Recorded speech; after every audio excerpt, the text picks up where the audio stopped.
नमस्कार, माझं नाव डॉक्टर पुरू धवन आहे आणि आज या व्हिडिओमध्ये आपण अशा घरगुती उपायांबद्दल बोलणार आहोत जे तुम्ही तुमच्या पक्षाघाताच्या रुग्णाला घरी देऊ शकता. जेव्हा एखादी आजारपण खूप काळ चालू असते, तेव्हा कुठेतरी आपली सहनशक्ती कमी व्हायला लागते आणि असंच आपल्याला पक्षाघाताच्या रुग्णांमध्येही पाहायला मिळतं.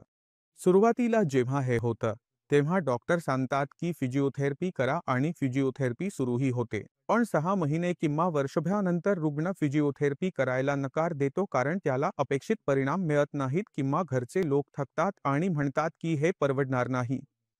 म्हणून असं काहीतरी असायला हवं जिथे खर्च येणार नाही, जी गोष्ट घरी करू शकू आणि ज्यामुळे आराम मिळेल.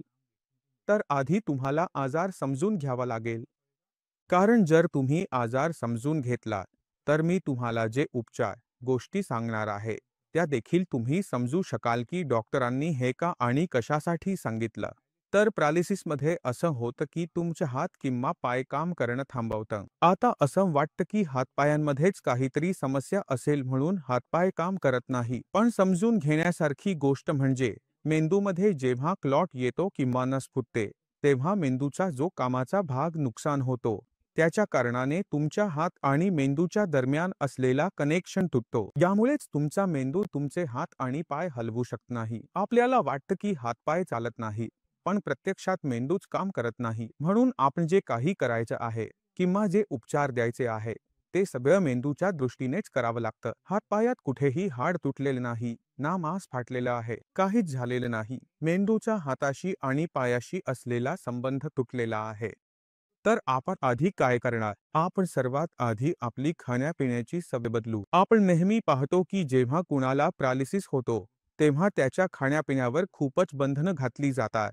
जसं की त्याचा कोलेस्ट्रॉल जास्त आहे, साखर खूप वाढली आहे म्हणून त्याला फक्त घिया, तिंडा उकडून दिलं जातं. अनेक वर्ष त्यालाच तीच भाजी खायला दिली जाते. रुग्ण मग खाणं कमी करतो. रुग्ण वजन कमी करायला सुरुवात करतो. मसल्स म्हणजे स्नायू सुकायला लागतात. असं तुम्ही लोकांनी करू नये. पॅरालिसिस रुग्णाची आहाराची गरज अगदी तशीच आहे जशी तुमची आहे. त्यामुळे त्याचा आहार संतुलित असावा. प्रोटीनचे प्रमाण असायलाच हवं. भाज्यांचं प्रमाण जास्त असावं, ज्यामुळे त्याच्या शरीरात व्हिटॅमिन्स नीट पोहोचू शकतील. कारण त्याच्या शरीरात ताकद असेल तरच तो आपलं शरीर हलवू शकेल, नाहीतर तो हलूच शकणार नाही. तो पटकन थकून जाईल. तोच कला तर व्यायाम होणार नाही आणि व्यायाम झाला नाही तर मेंदू रिकव्हर होऊ शकणार नाही आणि अडचणी वाढत राहतील. म्हणून पहिलं काम म्हणजे आहार बदलणं. आता आहारात आपल्याला काय करायचं आहे? आपल्याला पक्षाघाताच्या रुग्णांमध्ये प्रोटीनचं प्रमाण वाढवायचं आहे. का? कारण आपलं संपूर्ण शरीर प्रोटीनचं बनलेलं आहे. जर माझ्या शरीरात प्रोटीनच नसेल, मी फक्त घिया तेल, टिंडा खात राहिलो तर प्रोटीनची कमतरता होईल. जर प्रोटीनची कमतरता असेल तर मेंदूची रिकव्हरी आपल्याला कठीण जाईल. म्हणून पहिलं काम म्हणजे प्रोटीनचा समावेश करणे. आता प्रोटीन हे शाकाहारी स्रोतांमधूनही येतं आणि मांसाहारी स्रोतांमधूनही येतं. तर शाकाहारी लोकांनी आपल्या जेवणात डाळी, पनीर, मशरूम घ्यावे. का? कारण ते प्रोटीनचा एक चांगला स्रोत आहे. अशाच प्रकारे जे लोक मांसाहार करतात, ते अंड्याचा पांढरा भाग, मासे किंवा चिकन खाऊ शकतात. पण त्यापेक्षा जास्त मांसाहाराचं सेवन ते करू शकत नाही. आणि जर मांसाहार खायचाच असेल तर तो सूपच्या स्वरूपात असावा. तळून किंवा भाजून खायचं नाही. का? कारण त्याने आपला लिव्हर सुस्त होतो. आपल्याला आपला लिव्हर सक्रिय करायचा आहे. त्याला उठवायचं आहे जेणेकरून तो अन्न व्यवस्थित पचवायला सुरुवात करेल. म्हणून कोणतीही जड गोष्ट आपल्या आहारात घेऊ नये. मांसाहार खायचाच असेल तर तो सूपच्या स्वरूपातच घेता येईल. शाकाहारी किंवा मांसाहारी सूप बनवा. त्यात डाळी, भाज्या. मांसाहारी लोक मांस घालतील, शाकाहारी लोक मशरूम घालतील. हे टॉनिक सारखं काम करतं जे पेशंटला उभं करण्यासाठी मदत करतं. ही तुमची पहिली महत्त्वाची गोष्ट असेल तुमचे जेवण. दुसरी महत्त्वाची गोष्ट म्हणजे व्यायाम. कारण मेंदूचा तो भाग जो आधी हातपाय हलवायचा, तो तर खराब झाला, तो तर मरण पावला. आता आपल्याला मेंदूच्या दुसऱ्या भागाला हे काम शिकवायचं आहे. म्हणून तुमच्या मेंदूचा जो नवीन भाग हे शिकेल, तो खूपच हळू आहे. कारण तुमचे हातपाय हलवणं तुम्ही लहानपणापासून शिकायला सुरुवात करता. समजा तुम्हाला 40शीत जाऊन लकवा म्हणजेच पॅरालिसिस झाला, तर मेंदूच्या त्या भागाने कधीच तुमचे हातपाय हलवले नव्हते. तुम्हाला त्याला शिकवायचं आहे आणि हे शिकवण्यासाठी आपल्याला तीच गोष्ट पुन्हा पुन्हा करून दाखवावी लागते. कारण आपला मेंदू जी गोष्ट वारंवार करतो, त्यात तो अधिकाधिक चांगला होत जातो. आता रुग्ण बहुतेक वेळा कोणती चूक करतात? समजा माझ्या डाव्या हाताला पॅरालिसिस आहे तर ते काय करतात? उजव्या हाताने तो हलवतात. असं करू नये. तुम्ही काय करायचं आहे? तुमचा डावा हात कडक आहे, काही हरकत नाही. आपण हा हात सरळ करण्याचा प्रयत्न करू, मग आपण तो बंद करू, उघडू, बंद करू, पुन्हा उघडू. किती वेळा? 5 मिनिट? नाही, हे 300 ते 400 वेळा करायचं आहे. तर काय होईल? हात पूर्णपणे उघडायला लागेल. जसं तुमच्या घरात दरवाजाच्या चौकटींना कधी गंज लागला असेल, पाहिलं असेल ना, त्या खूप जड होतात. हलवत राहा, हलवत राहा, हलवत राहा, जोपर्यंत ते मोकळं होत नाही.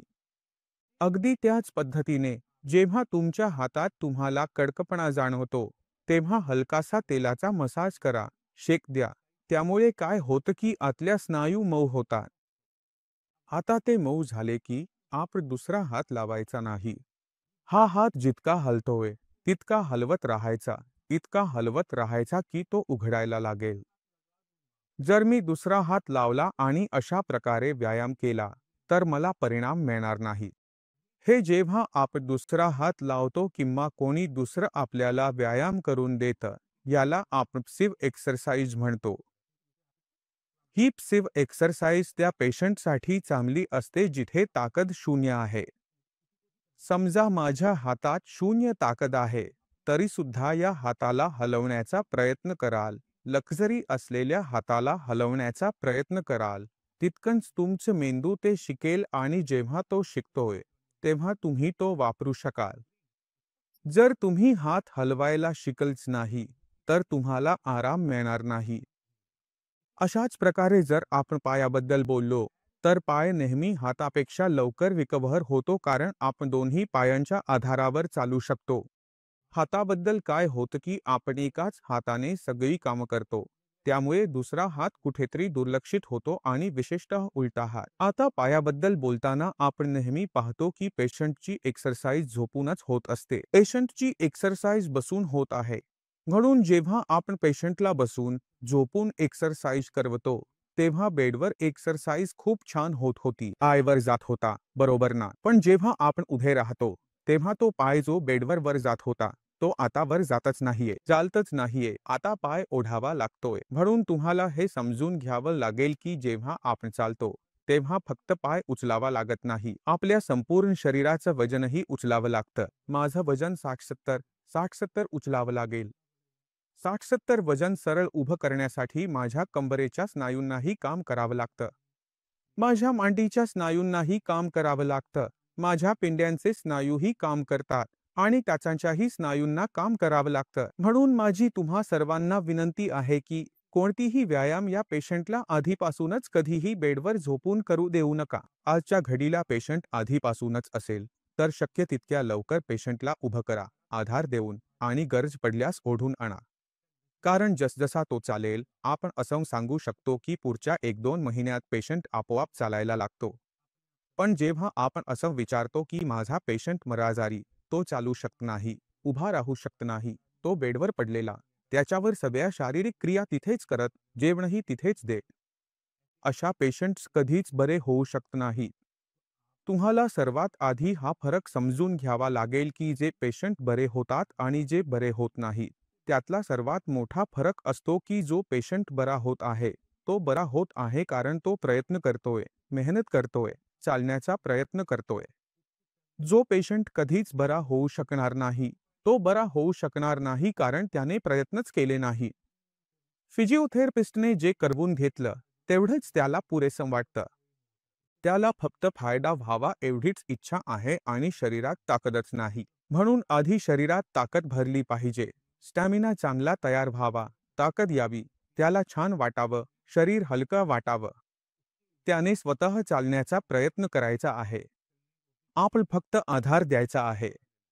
कदाचित त्याला हाताने धरावं लागेल, कमरेला धरावं लागेल किंवा ओढावं लागेल. काही फरक पडत नाही कारण ही जी थेरपी मी तुम्हाला सांगतो आहे, तिला आपण ऑक्युपेशनल थेरपी म्हणतो. ही फिजिओथेरपीपेक्षा वेगळी असते. आणि ऑक्युपेशनल थेरपीमध्ये साधा नियम असा असतो की जी गोष्ट मला बरे झाल्यावर करायची आहे, ती मी आजपासूनच करायला सुरुवात करीन आणि मी ती इतकी करीन की रोज थोडं सुधार करत जाईन.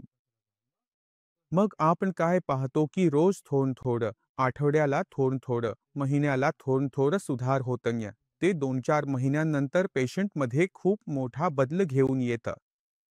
म्हणून तुमच्याकडे पैसे आहेत किंवा नाही, हे सगळे काम तुम्ही तुमच्या घरी करू शकता. आहार बदलू शकता, त्याची मालिश करू शकता, त्याला योग्य व्यायाम करून घेऊ शकता. मी मान्य करतो की हे पहिले 6 महिन्यातच काम करेल. 6 महिन्यांनंतर ह्याच गोष्टी काम करणे थांबतील. पण तुम्ही पहिले 6 महिने वाया घालवायचे नाही. कारण पहिल्या 6 महिन्यात मेंदूत जे घडतं ते न्यूरोप्लास्टी आहे. न्यूरोप्लास्टी म्हणजे काय तेही आपण समजून घेऊ. जसं शरीरावर जखम होते ती आपोआप भरून येते, बरोबर ना? तसंच जेव्हा मेंदूत क्लॉट येतो, नस फुटते, तेव्हा मेंदू स्वतःला सुधारायचा प्रयत्न करतो की मी चालण्यासारखा, बोलण्यासारखा होऊ. हा जो सुधार मेंदूमध्ये आपोआप होत आहे, त्याला आपण न्यूरोप्लास्टी म्हणतो. याच कारणामुळे पहिल्या 6 महिन्यात पेशंटमध्ये खूप चांगले सुधार दिसून येतात. या काळात तुम्ही मंदिरात जा, गुरुद्वारात जा, औषधं घ्या किंवा घेऊ नका, फिजिओथेरपी करून घ्या. सगळ्यात तुम्हाला आराम मिळताना दिसेल. पण जसं 6 महिने संपतात, तसं आपली औषधं काम करत नाहीत. व्यायाम काम करत नाही. सुधार थांबतो. हे थांबतं कारण न्यूरोप्लास्टी मेंदूमध्ये बंद झालेली असते. म्हणून जर आपण ही न्यूरोप्लास्टी पुन्हा सुरू केली, तर आपण फिजिओथेरपीशिवायही बरे होऊ शकतो. आपल्याला फक्त हे समजून घ्यायचं आहे की मेंदूमधील तो सुधार, म्हणजेच न्यूरोप्लास्टी, ती सुरू करायची आहे. रुग्णाला जेवण द्यायचं आहे. त्याची जी कडकपणा आहे त्यासाठी थोडीशी वेगळी उपचार करू शकतो आणि रुग्णाला चालवायचं आहे. त्याला ऑक्युपेशनल थेरपी द्यायची आहे. म्हणून आपण या सगळ्या गोष्टी एकत्र ठेवतो. एकत्रच त्यामुळे रुग्णामध्ये सुधारणा दिसून येते, जशी आपल्याला या रुग्णांमध्ये पाहायला मिळाली.